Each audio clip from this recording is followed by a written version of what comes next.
It is finally time for a new community redraw episode and for two of the most popular characters on the entire channel to finally meet.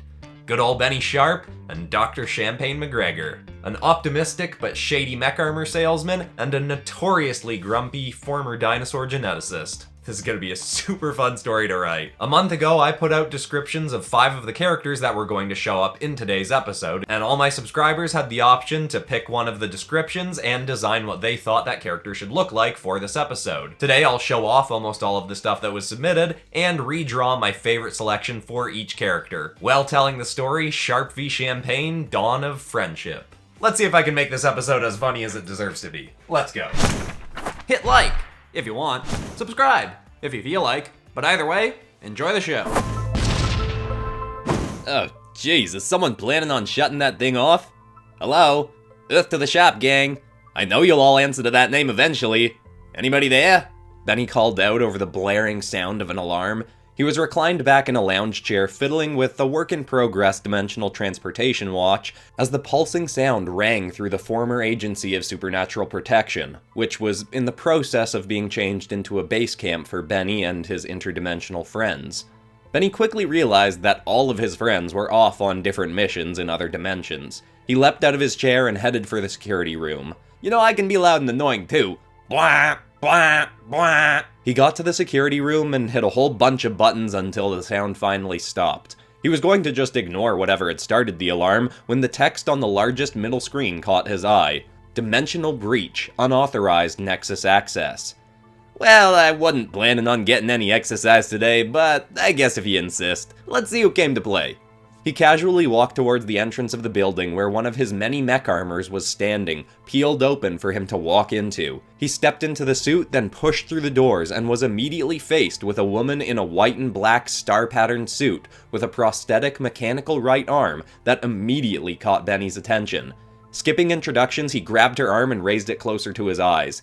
Hey, that's some decent craftsmanship. But of course, I could always make it better. Give it some upgrades. What do you want? Rockets, lasers, a smoothie maker? I could add anything to it. She pulled her arm free and gave a very phony smile. It's quite perfect as it is, thank you very much. One of my earliest inventions, but still a top-notch piece of equipment, if I do say so myself. Oh, you made that thing, huh? Alright, so you're a competitor of mine then. What are you here for, mech maker mech off or something? Let's go, lady, I love a good competition. But watch out, cause I can, and I have, literally built mech armors in my sleep. I mean, those ones ain't my best work, to be fair. I once woke up mid-sleep building to find I was trying to use a cucumber as a screwdriver. Made me feel like a real goon, but I did woke up hungry and had easy access to a snack, so was still a win in my book. No, I would like your help. You are a member of the so-called interdimensional superhero team, the Sharp Gang, yes? I am, and that is indeed the name that all of my friends have wholeheartedly agreed to. Benny Sharp himself, at your service. But, how in the heck has you heard of us, though? There's tens of thousands of dimensions out there, and we ain't exactly been to that many of them yet. That's not important, she said, tapping some buttons on her mechanical hand. What is important is that I need you to recover something for me, and I can pay you handsomely to do it. How handsomely we talking here? Like Leonardo DiCaprio handsome, where he's good looking, but you mostly respect him for his acting chops? Or we talking Ryan Reynolds handsome, where even if he's in the most mindless garbage imaginable, you'll watch just to see his gorgeous mug doing stuff? I don't know any of the references you're making. As I'm sure you're aware, different dimensions have different celebrities, and laws, and creatures, and so on. Ah, yeah, fair enough. Like how in my world, gophers can breathe underwater, but in this world, they can't. I learned that one the hard way. Sure, but... I'm sorry, but are you saying that you drowned a gopher? What are you, the gopher police? Because you know legally you have to tell me if you're the gopher police. She just rolled her eyes. Let's get through with this. Time is of the essence. She finished tapping buttons on her palm, and a hologram screen appeared showing a cute turtle-like dinosaur. My name is Dr. Eunice Versai, often known as Dr. Universe. I run and fund many of the largest technology and entertainment companies in my world, and recently a group of dangerous vigilantes calling themselves the Psi-5, who by technical loopholes are not considered criminals, have set their sights on destroying my legacy. Well, that just ain't right. I hate it when people pick on billionaires who run massive corporations. Life just ain't fair to you folks, right? She sneered at him. Anyway, they recently destroyed a facility of mine, a dinosaur park that was just months away from fully opening. They radicalized my lead geneticist, and to top it all off, they kidnapped this creature, the Ankylokelon, a prized asset with incredible levels of intelligence. For a dinosaur, that is. My recon team has found that the group is away from their base of operations, but we can't risk the bad publicity of breaking into the facility ourselves to reclaim the creature, as there are those in my world who ignorantly idolize these terrorists. I will pay you $1 million in gold bars to break in and reclaim my property. Alright, that works for me. So long as you're paying half up front, that is. Fine. Be quick about it, though. We don't know when the team could return. And a little advice, she said, placing her mechanical hand on Benny's shoulder. Don't rile the creature up. It's smart, but it's also quite physically dangerous, despite its size. Got it, and can I give you some advice? Cool it on the self-tanner. You look like the annoying orange in a fancy suit. This is my natural skin tone, I'll have you know. Right, and I didn't drown a gopher.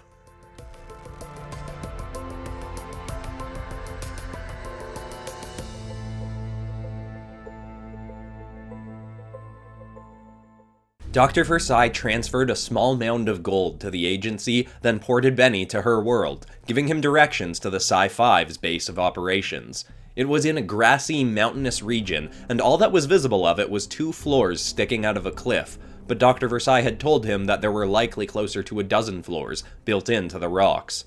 Benny hovered outside in his armor and shook his head. They call themselves a Psi-5 and their tower ain't in the shape of a giant 5? What a wasted opportunity. He flew up to the balcony and walked over to the large glass door. He grabbed the handle and pulled, and to his surprise, it just opened freely. Top-notch security you goons got here, he chuckled to himself as he waltzed in and started making his way through the floors. There were exercise rooms, lounge rooms, bedrooms, labs. It wasn't particularly different from the Agency of Supernatural Protection.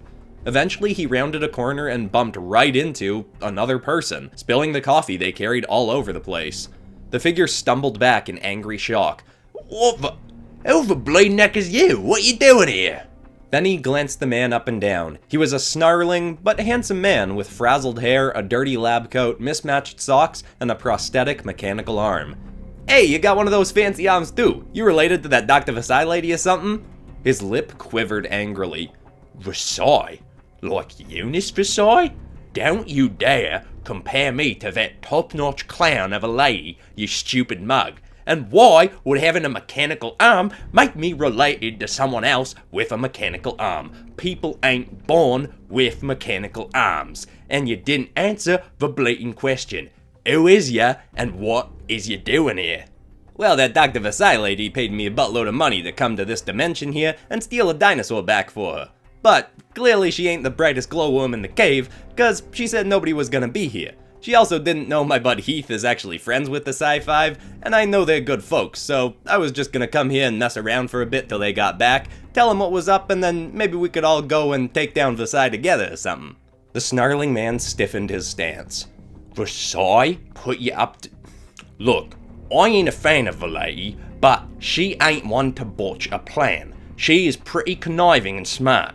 My bet is she knew I was here, and for whatever reason, she wanted ya to run into me. Right, well, maybe she's one of those villains that thinks if 2 superhero folks run into each other under weird circumstances, we'll just start fighting without taking the time to have a short chat and realize we're actually both on the same side. A lot of supervillains assume us hero folks are a bunch of meathead punchy boys who won't take the time to be diplomatic, you know? The man started backing away.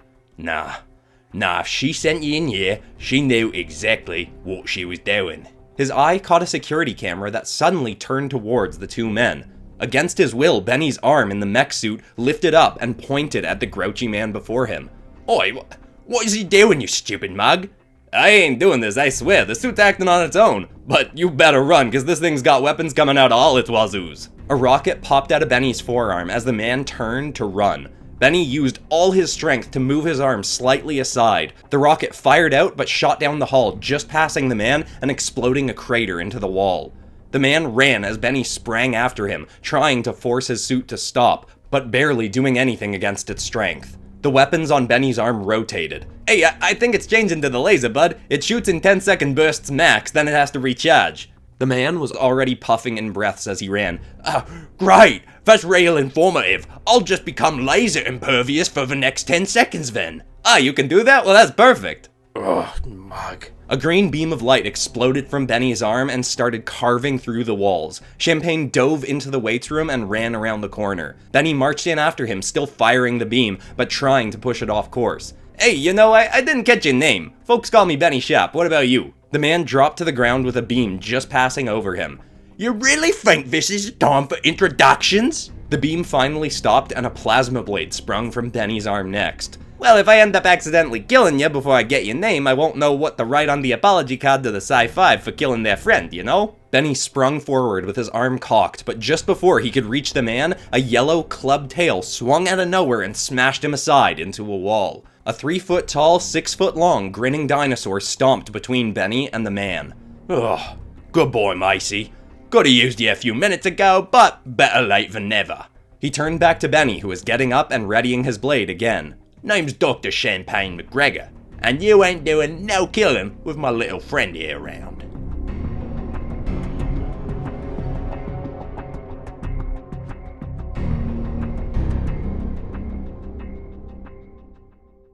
I'm sorry, did you say Champagne McGreggor? The dinosaur ran towards Benny, who swung his blade down, failing to hold back the suit. The dino tucked its head into its red crab-like shell. The blade struck its back and didn't even leave a scratch. The dino then twirled around and smacked Benny again aside with its tail. Now, you mug, I said Dr. Champagne McGregor. Benny rolled across the ground and sprung up again. Right, sorry, I didn't mean no disrespect, Doctor, but honestly, you just took the place of second best name I ever did here. Dr. Champagne McGregor? That's some good stuff right there. You making fun of me? Cause I tells you, I've had enough of people. No, Mick, come on, for real, that's genuinely one of the best names I ever did here. Who wants a boy named like Jim George or something when you could be named Champagne? Alright, thanks, I guess. Benny slashed again and again at the dino's shell, but nothing worked. The blade retracted, then switched back to the laser. Macy was fully tucked into his shell, but just before Benny could fire, Champagne ran up and smashed a 30-pound weight onto the laser, bending it out of shape. He then hurled the weight at Benny's chest, but it just plunked off him and hit the ground. Macy sprung up and tackled Benny backwards as Champagne ran out of the room. Keep at him, Macy, I got an idea. Benny ran past the dinosaur after Champagne, but Macy hammered his tail against him again and again. But then, Benny suddenly darted around it and grabbed it by the tail. Its tail stiffened as Benny lifted Macy into the air and swung him around like a massive bat. The dino tucked his limbs and head in as Benny hurled him across the room right through a wall. Champagne was in the next room over as the dinosaur crashed through. He stumbled backwards and flopped to the ground. Benny stomped into the room, which was a messy tech lab with parts and tools strewn everywhere. Champagne stood up and looked at the debris now scattered all over everything. Great, like Ziff's lab wasn't messy enough. How in the bleeding neck am I supposed to find anything in the— Hey, perfect, there's a signal jammer right over there on that stool at the back. That'll block communication to whoever's controlling my suit. The armor suddenly lunged right towards the machine Benny spoke of, but Macy jumped up and tackled him aside once again. Champagne grabbed the blocky device that looked like an Apple computer from the 90s and hit the largest button on it. There was no shockwave or burst of energy, but a small light flicked on, and Benny suddenly stopped moving. He raised his arms up in front of his face and opened and closed his fists. He let the suit open and he stepped out of it. Well, alright, a bit anticlimactic for a fight between a dinosaur and a mech armor, but good turnout all the same, I guess. He looked down at Macy. Now, can I pet the dinosaur? I really want to pet the dinosaur. Macy snarled at him, but even with an angry expression, it was still very cute looking. How in the blatant neck did you know this thing was a signal jammer? Everything in here just looks like a bunch of tech junk. Benny smirked and pointed at its side. Doc, the thing says signal jammer on it. Champagne spun it around and read the sloppily painted writing on the side. Well, that's pretty flippin' convenient, isn't it? Yeah, but stuff like that just tends to work out for me, you know? You expect good things to happen to you, and they usually will, right? What are you, the author of the blatant secret or something? Besides, I bet this ain't over. Versai always has a backup plan. An explosion suddenly shook the whole compound. The floor and walls cracked. The impact seemed to have come from the main entrance. Oh, wow. How did that happen? You was expecting good things, wasn't ya? Maybe you wasn't expecting them hard enough, huh? Benny jumped back into his suit. What are you talking about, Champagne? I just said I wanted a more climactic fight. Sounds like I might have gotten exactly what I was looking for. Now let's go check it out. Oh, your optimism is infuriating, you know that? You sound exactly like my ma. I think she'd like you. Now let's go see what new friends Versai has sent for us to play with, huh?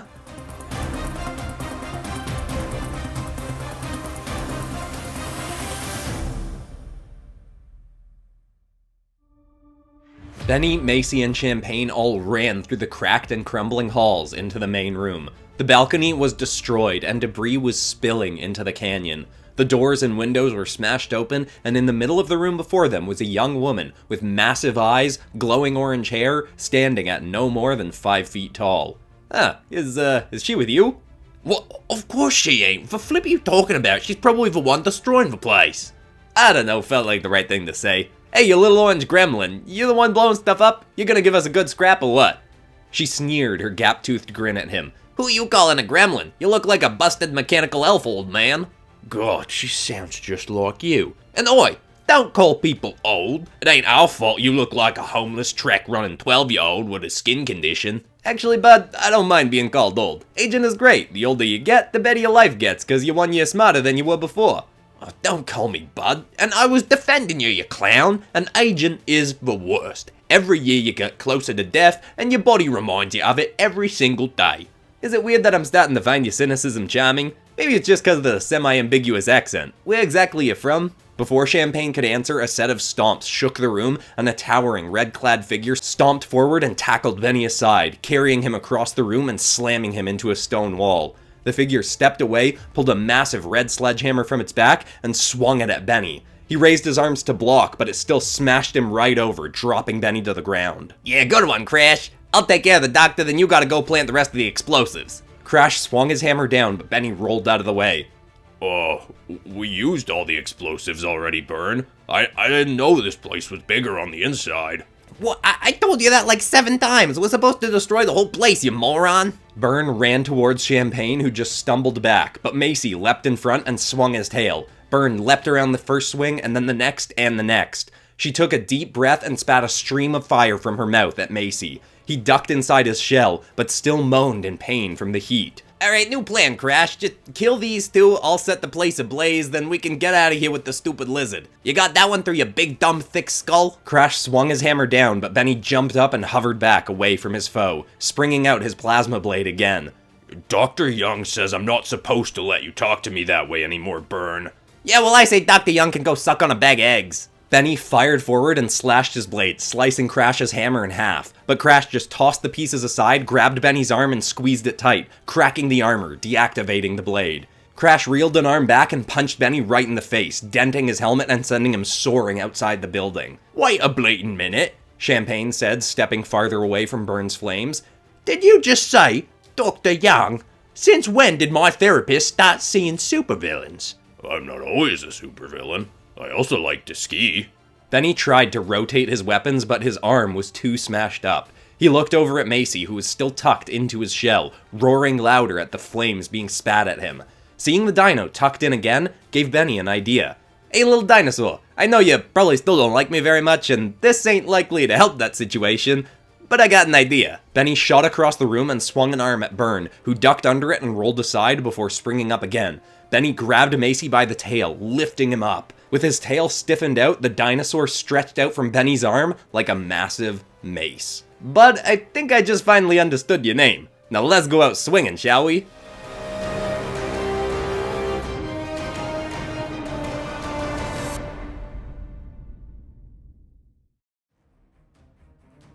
Benny shot towards Crash and swung his 6-foot-long dinosaur club right at the brute. Crash tried to dodge aside, but the mace was too large and hammered right against him, sending him soaring towards the canyon. He rolled across the ground and just caught the ledge before falling.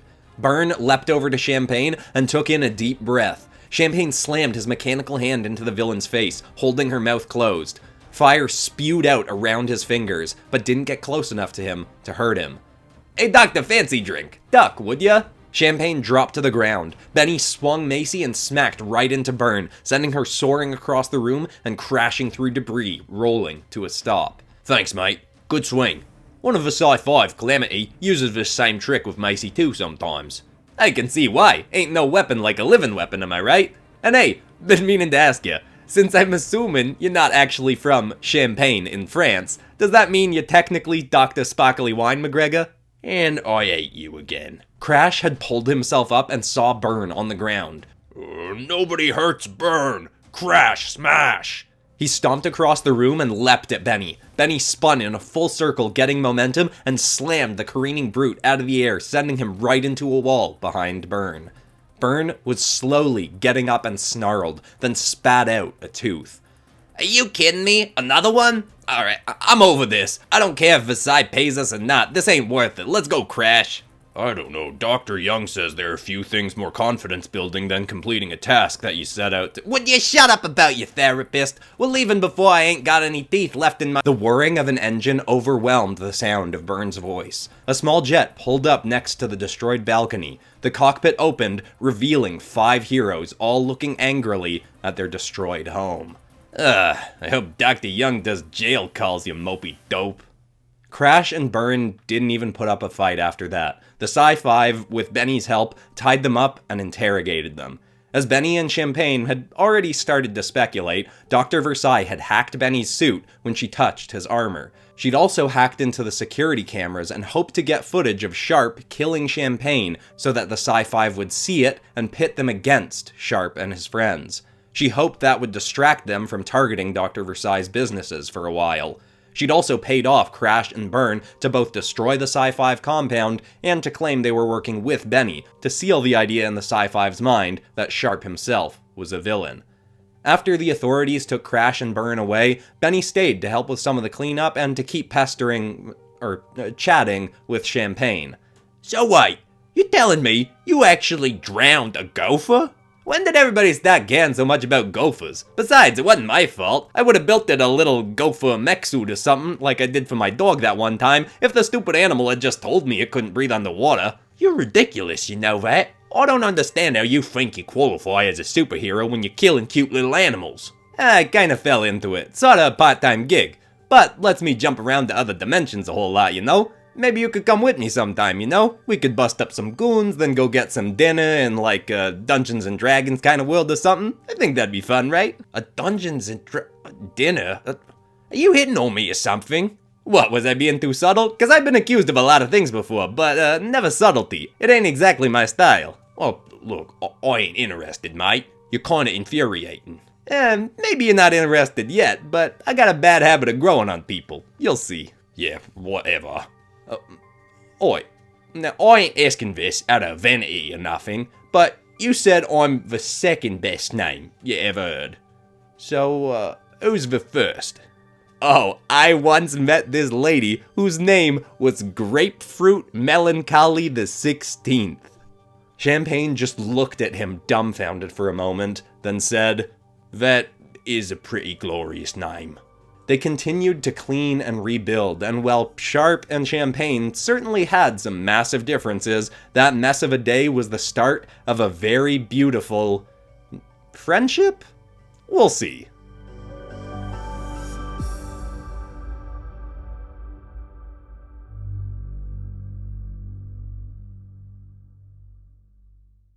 I'm not always a supervillain. I also like to ski.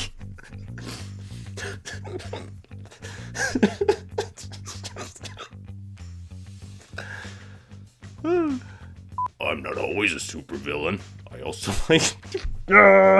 Okay. I'm not always a supervillain. This is not that hard of a line.